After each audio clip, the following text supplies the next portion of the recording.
minggu yang kedua. Sunhawk akan dimainkan dan pesawat sudah mengudara. Saat ini terlihat dari pantauan POV ada Onyx Mickey. Ya, Onyx akan turun di Painan pastinya karena kita tahu bersama Painan adalah tempat kekuasaan dari tim Onyx. Kita akan melihat juga Bigetron menuju ke arah bootcamp harusnya dari area kanan. Cukup banyak tim yang akan turun, apalagi dari kemarin kita cepet banget kanan bawah. Scarlet kenapa? Kenapa tuh? Waduh. Ke belakang dia.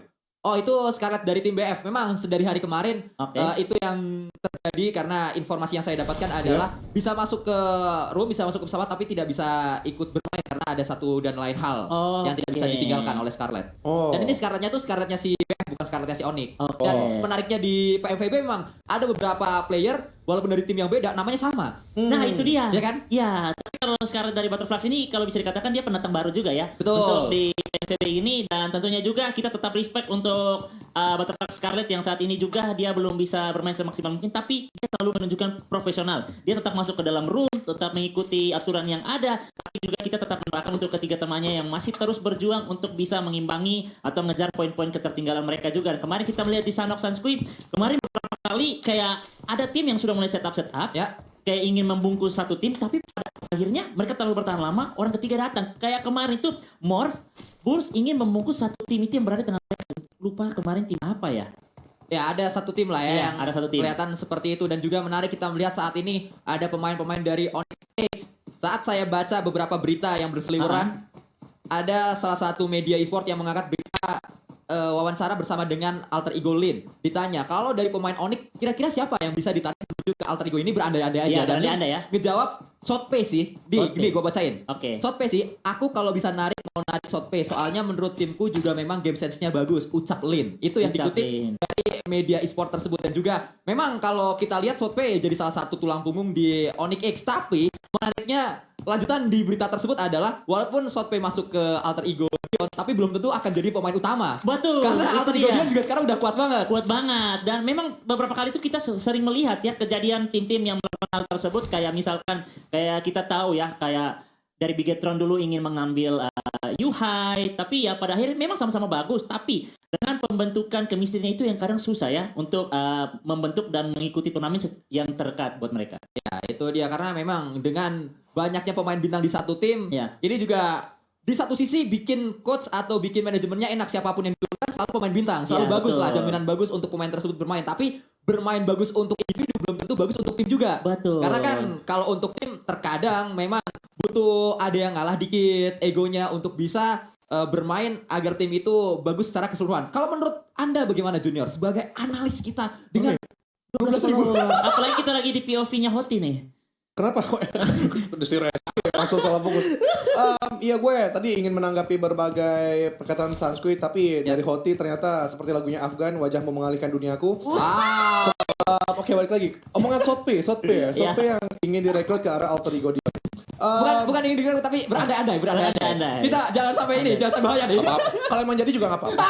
Kalau emang jadi juga nggak apa-apa. Nah, Bang Rian bukan gue yang ngomong. Kalau harganya cocok kenapa enggak gitu kan? Bisa juga. Betul. Kenapa enggak gitu kan? Apalagi gue mendukung sekali adanya bursa transfer nanti di scene ladies gitu. Ya. Jadi nggak hanya cowok aja, kemudian juga ladies punya scene yang ramai, kemudian juga ada jenjang karir yang lebih oke lagi. Yang gue harap juga gue udah selalu ngobrol gitu kan ke Mr. Agung Caniago bagaimana gue menginginkan adanya step lagi dari PMPB, mungkin nanti bisa ikutan PMNC walaupun dari qualifiernya, ataupun nanti bisa ikutan dari qualifiernya juga dari PMPL atau kayak gimana bisa nanti melawan tim-tim cowoknya juga, jadi nggak stuck hanya di PMPB saja. Itu yang gue coba memberikan saran juga ke tim Tencent Games Indonesia. Kemudian ngomongin berandai-andai, ada yang berandai-andai juga adanya CX Kali namanya di situ. Dapat dari NF Tela, ini adalah tugasnya dari seorang Reski Boga. Iya, betul sekali. Saat ini Sasha menempatkan satu player, tapi dia terlalu banyak, terlalu lama melakukan rebahan dan pada akhirnya tertangkap balik. Saat ini ada Clara juga yang ingin bertahan dari bagian kiri, mencari teman informasi. Satu buah utility kembali dimainkan,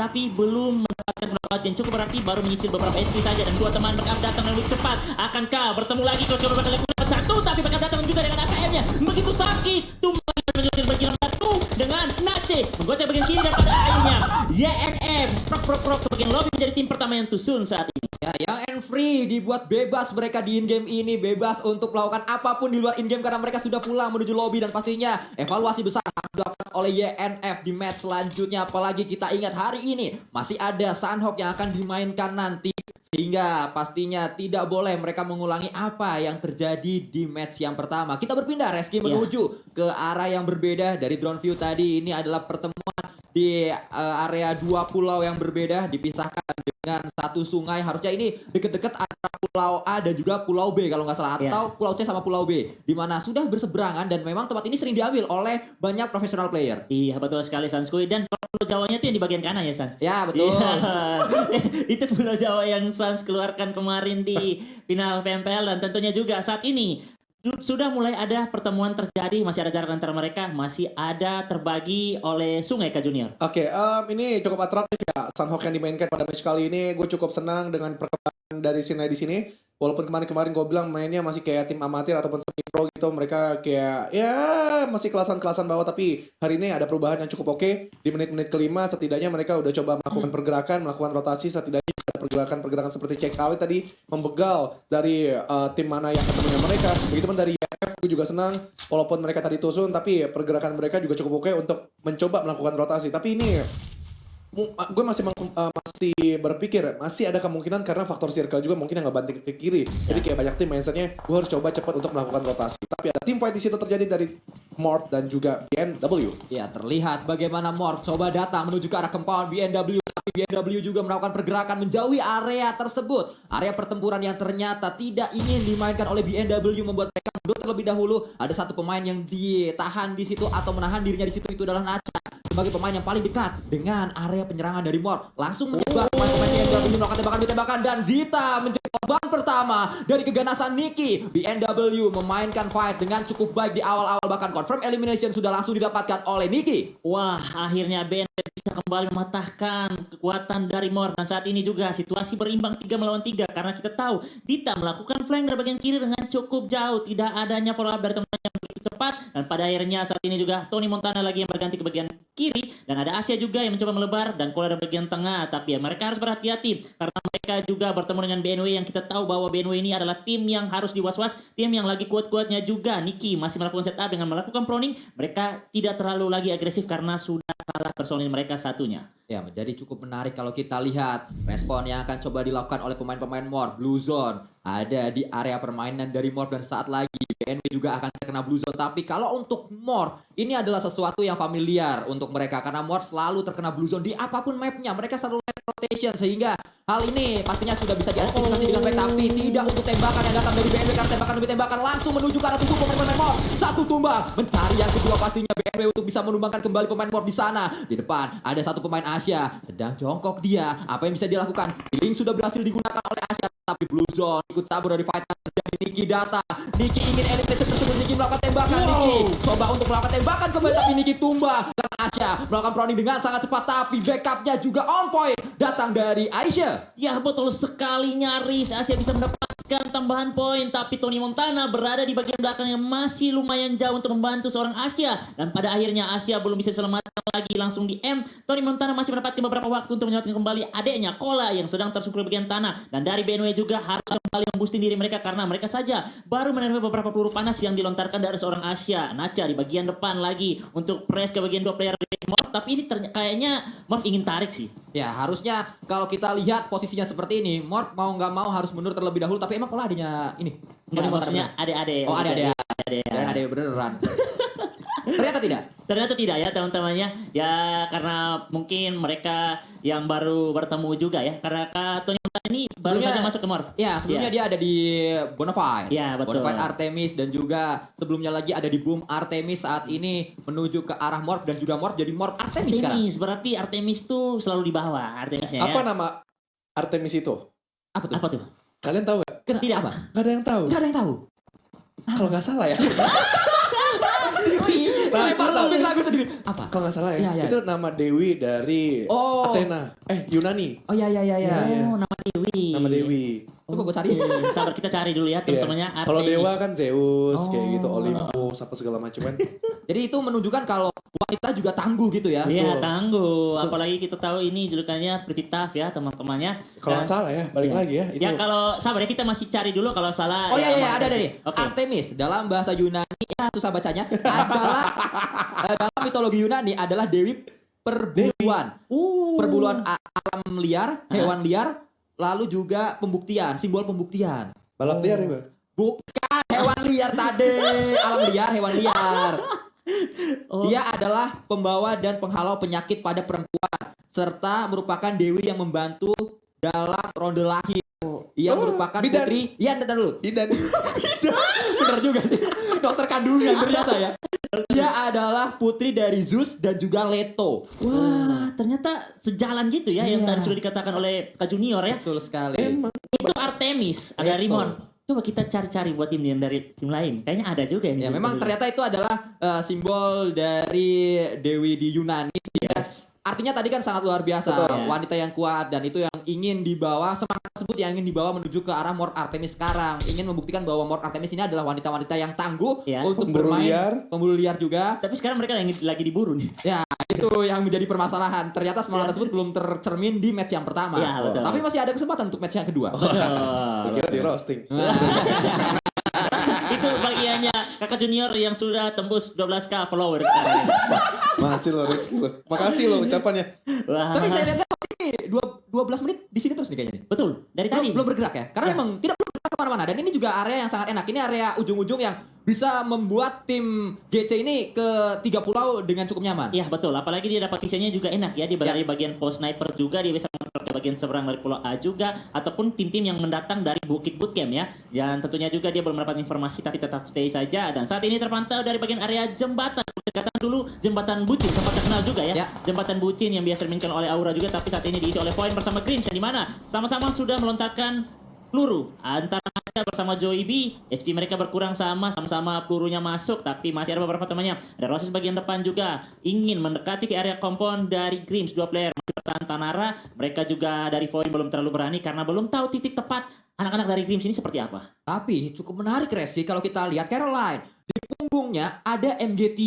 Menit ke-12 dia sudah punya MG3 kalau nggak salah tadi, karena skinnya itu adalah skin MG3 harusnya warna pink terus bawahnya agak-agak Tosca gitu. Dan Ya. akan kita lihat nanti apakah betul akan digunakan oleh seorang Caroline. Kalau memang bisa digunakan dengan maksimal, ini akan menjadi pembeda di jelang circle-circle ketiga, keempat, sampai kelima nanti. Oke, betul sekali Sanskoi. Dan saat ini juga kita sudah setengah perjalanan untuk menuju ke circle yang ketiga. Beberapa tim juga kayaknya ini mereka sudah puas ya, sudah selesai untuk melakukan looting, mulai bergerak ke bagian area lainnya lagi untuk mulai melakukan checkpoint juga. Ketika circle berganti lagi, mereka mulai membangun jalur rotasi mereka. Saat ini Grims juga masih tetap stay saja, lumayan aman ya untuk Sano kali ini Kak Junior.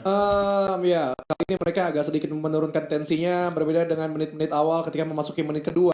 Ya. Sorry, circle yang kedua, menit-menit mid game. Ya. Ini mereka langsung menelaah pergerakan-pergerakan lawan dulu. Jadi pergerakannya tidak terlalu seradak-seruduk menurut gue. Ada titik-titik poin yang tidak terlalu jauh dari drop zone mereka, terus diamankan juga, kemudian juga dipantau sebelah kanan sebelah kiri, dan ini bakal menjadi penentu circle ketiga nanti mereka akan bergerak ke arah mana. Karena Ya. pada basic teorinya circle ketiga itu adalah bantingan circle yang paling jauh dibandingkan circle-circle lain. Oke, paling jauh dibandingkan dari circle yang lain. Dan saat ini Sanskui dengan sudah closing circle berikutnya masuk ke circle yang ketiga. Ini benar-benar lebih dalam 180% ke bagian area pulau bawah itu Pulau C. Pulau Pulau C, C, Charlie. Pulau Charlie ya. Dan beberapa tim juga seperti Onyx sudah mulai setup di bagian tengah, meninggalkan area painan juga. Tapi ini keuntungan untuk Bigetron. Mereka tidak bermain, yang biasanya mereka turun di bootcamp. Ini kalau mereka bermain, jalur rotasi mereka, pintu masuknya agak sedikit sulit sih. Ya. 50-50 sebenarnya menurut gue. Kalau mereka quick rotation, mereka bisa mengambil sisi jembatan kecil yang sebelah kiri itu ke Ya. arah ruins. Ah. Nah, di sebelah situ kalau mereka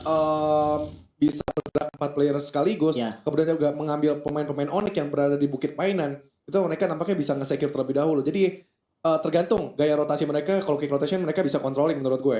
Itu pun dari Onyx. Onyx ini gameplaynya adalah stylenya adalah lebih nge-split. Ah. Jadi bisa diambil celah-celah tersebut, tapi dengan cara ya lagi itu mesti quick rotation. Tapi ketika agak sedikit masuk late game, circle ke-5, circle ke-6, Onyx tuh kadang suka merapat. Tapi belakangan itu nggak terlalu terlihat.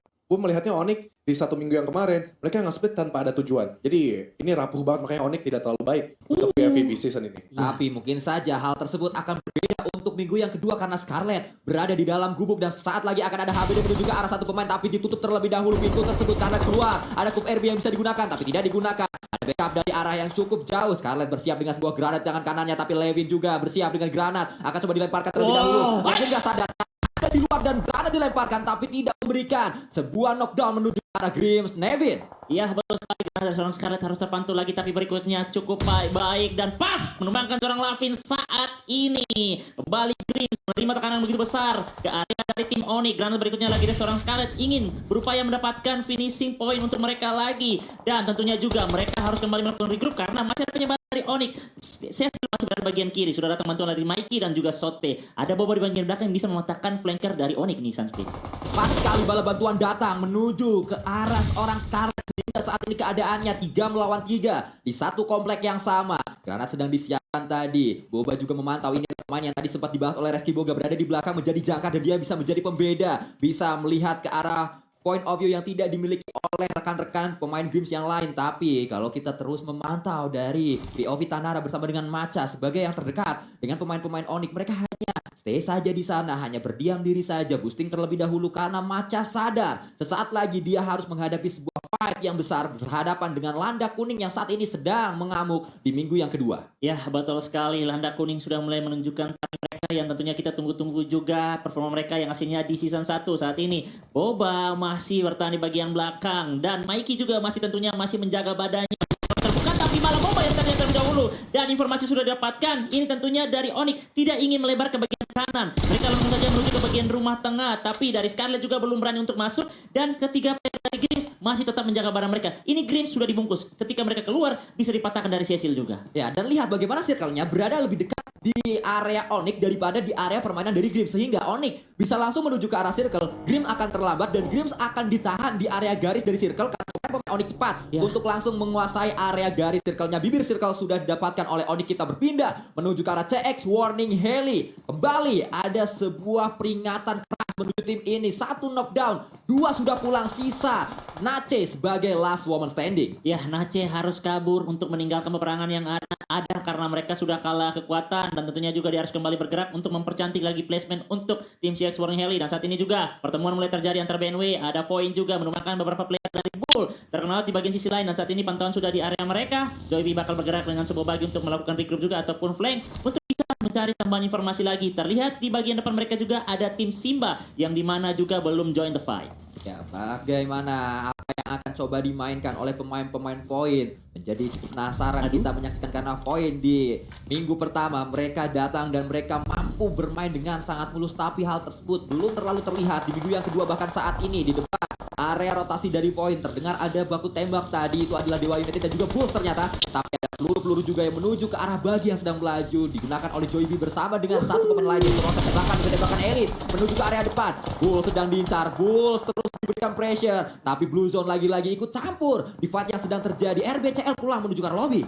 Oh my god, Elis harus tertumbangkan untuk menggunakan first aid-nya lagi karena terlihat tadi di balik shake-nya banyak peluru panas yang terus dilontarkan ke bagian area badannya. Dan dari saat ini juga Grims yang tadinya dibungkus oleh Onyx, tapi Onyx ingin meninggalkan fight tersebut karena mereka lebih mementingkan untuk masuk memperebutkan area circle yang masih kosong, masih ada space untuk mereka, dan pada akhirnya Grims juga mendapatkan pintu masuk. Tapi saat ini mereka ingin masuk ke satu buah kompon yang sudah dijaga terlebih dahulu oleh player dari RF. Peluru panas satu dari bagian belakang mengincarkan Maja saja yang tersisa dengan low SP akan berada tapi Prowling shoot-nya dari seorang Macha merupakan seorang Nadra. Backup datang itu terlambat, bahkan Macha masih bisa end dengan low SP. Akankah Yupi bisa memfinishkan dari bagian kiri dan Macha tidak bisa berbuat banyak lagi dan harus kembali ke bagian lobby. Sulit memang saat 3 melawan 1, pastinya Macha tidak bisa melakukan banyak hal, tidak banyak opsi yang dia bisa lakukan, apalagi low HP tadi membuat hanya pasrah saja seorang Macha dari Grims Nevin. Dan Grims untuk saat ini menyisakan satu pemain terakhir yang pastinya akan coba healing di area luar, karena kalau kita lihat banyak sekali yang sedang terkena blue zone di area left status sebelah kanan layar kaca kalian. Kita berpindah menuju ke arah Vanilau saat ini berada di area sebuah Archer Tower, Sniper Tower, memantau ke area bawah,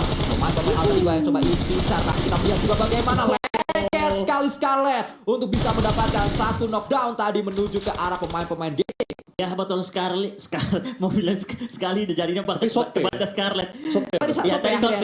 Tadi Shotpay dan juga saat ini kita pantau lagi dari media di mana mereka masih bertahan ingin menahan masuknya beberapa tim yang masih berusaha keras termakan didesak oleh Blue Zone juga dengan 2 poin elimination sudah dikumpulkan oleh tim Onyx tapi tidak dengan Cecil yang ingin terus bertahan membantu teman-temannya. Cecil sudah harus terbangkan dan Aditama juga menyebar dengan begitu jauh. Mereka ingin menahan lagi pergerakan 2 player dari Alter Ego. Masih ada Linting bersama Milo yang masih bertahan. Mereka masih memikirkan dengan mini utility juga mereka cuma bisa bermodalkan satu buah batu saja untuk menjadi coveran mereka. Ya, ada sebuah fun fact yang terlihat di tim Alter Ego Dion. Linting setelah 1 minggu berlalu, ternyata dia belum pernah mendapatkan elimination di Sunhawk. Ini akan menjadi Sunhawk yang juga cukup menantang untuk Alter Ego Dion karena memang tersisa hanya Linting dan juga Milo tadi. Reski Buga sudah mengatakannya sehingga mungkin saja Lin akan kembali dipaksa untuk melakukan healing di belakang. Kenapa Lin itu sedikit elim di Sunhawk ya? Karena seringkali dia yang disuruh nge-heal di area Blue Zone. Ya, berarti dipercayakan 3 temannya untuk lebih masuk yang dalam terlebih dahulu. Dia lebih mengutamakan placement saja, tidak mementingkan untuk mencari elim. Dan saat ini juga satu player dari Qtes, beberapa player, 3 player dari BNW, tapi dia harus menerima beberapa kebakaran dari Molly yang dibuka dari teman-teman BNW. Saat ini harus tumbang, 2 tumbang juga dari BNW. Masih ada Niki bertahan di bagian belakang, susulan lagi Molly, tapi beberapa player dari Aditama sudah berada di bagian bawah. Dengan tersisa 1 first aid lagi, dengan 1 suntikan lagi untuk bisa memenuhi lagi apa lagi istilah namanya? Apa itu? Apa tuh? Healingannya. Itu dia yang sedang dicari oleh Reski Boga. Tiba-tiba blank saya. Tersebut. Dan juga, kalau kalian ingin tahu statistik seperti yang tadi saya katakan, Milo atau maksud saya Linting belum dapat elim di Sunhawk, kalian bisa buka pmvb.id karena di website tersebut banyak sekali informasi-informasi terkait PMVB. Dari tadi saya ngomongin berita-berita yang disebutkan itu juga saya datang dari pmvb.id. Tapi kita lanjutkan kembali Resti di mana Shotpay terus melakukan tembakan sedari tadi, bahkan Shotpay GG terlalu GG dia mendapatkan pemain-pemain dari F dengan cukup mudah. Iya, Shotpay saat ini terlihat dari hari pertama dia sangat ingin terus seperti orang yang lagi lapar atau haus ingin mendapatkan poin elim. Saat ini dia sendiri saja sudah mengumpulkan 4 poin elimination. 2 temannya berada di bagian depan. IRF juga. Sedari tadi IRF tidak terlihat banyak melakukan fight. Mereka lebih mengutamakan bermain aman-aman. Pada akhirnya mereka ingin masuk dalam late game. Lihat juga saat ini Vanilla melakukan link menuju ke area kiri tadi, tembakan juga dilakukan Qtes. Bersiap untuk melakukan healing terlebih dahulu. Miki mampu mendapatkan confirm elimination menuju Aditama Viper. Saat ini Aditama Viper sudah mendapatkan 7 elimination. Hari kemarin Aditama membuka dengan sebuah WWCD. Bisa saja hal tersebut terulang kembali untuk match pertama di hari ini. Aditama, hari-hari late game Aditama sudah mengumpulkan 9 elim dan saat ini mereka akan menghukum lagi kedua player dari Onyx yang dimana mereka berada di posisi yang sangat terbuka, cuma bisa bermain dengan melakukan prowling saja. Tidak adanya bebatuan ataupun pohon yang bisa menjadi coveran mereka. Shotpay harus maju dengan masih ada 1 buah asap yang bisa menutup vision musuh. Sekarang dari bagian kiri Aditama masih fokus ke berbagai arah juga dan pada akhirnya Scarlet kembali tertangkap. Void masih dari bagian kanan. 1 player dari Void sangat low, masih mencari lagi juga seorang Shotpay. Akhirnya harus bergerak karena benar Blue Zone sangat mendesak untuk maju ke bagian depan. Ya, sudah memiliki area untuk bisa dimainkan. Shotpay terpantau tadi, bahkan sudah dipulangkan dan Aditama saat lagi akan menguasai area circle. 1 knockdown menuju ke arah Void. Knockdown yang sangat penting membuat Void pincang. Hanya menyisakan 1 pemain terakhir bisa nembak. Apa yang bisa dia lakukan? Revive sedang dilakukan pastinya, tapi granat sudah dilemparkan, sudah diinisiasikan oleh seorang Vanilla menuju ke area depan. Sampaikah atau tidak granat karena cukup jauh jaraknya menuju ke arah pertahanan dari Void. Ya betul sekali, dan Kang Healing atau Putri Healing dari RF sudah harus pulang ke bagian lobby. 2 tim tersisa, 2 player yang masih bertahan dari Void. Posisi mereka sudah diketahui, tinggal bagaimana Aditama masih memikirkan untuk memfinishkan, maju beriringan, jangan sampai absen karena mereka juga bisa dijatuhkan 1 persatu. Vanilla berada di posisi bagian terbuka karena belum dimainkan lagi. Vanilla memeringin beberapa peluru panas dan pada akhirnya 1 player itu dari Void menyisakan Cuy bisa aja bertahan sendirian Sanskui. Ya, Vanilla bersiap untuk melemparkan sebuah molotov dan tidak perlu dengan molotov karena Blue Zone sudah terlalu sakit. Winner chicken dinner di match pembuka seperti hari pertama kemarin, hari 21